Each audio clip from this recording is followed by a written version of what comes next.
கரூர் சாலையில் மீண்டும் விழுந்த பள்ளம். சாலை மூடப்பட்டதால் வாகன ஓட்டிகள் அவதி.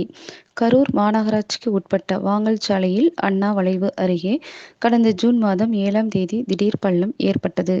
பாதாள சாக்கடை பைப்பில் ஏற்பட்ட உடைப்பு காரணமாக ஏற்பட்ட இந்த பள்ளத்தை தற்காலிகமாக சரி செய்யப்பட்டு பள்ளம் மூடப்பட்டது.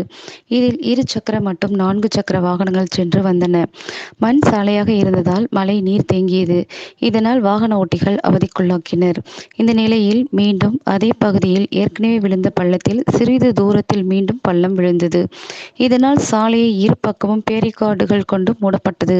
இதனால் கரூரிலிருந்து வாங்கல், நெரூர் உள்ளிட்ட பகுதிகளுக்கும், அண்டை மாவட்டமான நாமக்கல் மாவட்டம் மோகனூர், நாமக்கல் செல்லும் வாகனங்கள் மாற்றுப்பாதையில் இயக்கப்பட்டு வருகின்றன.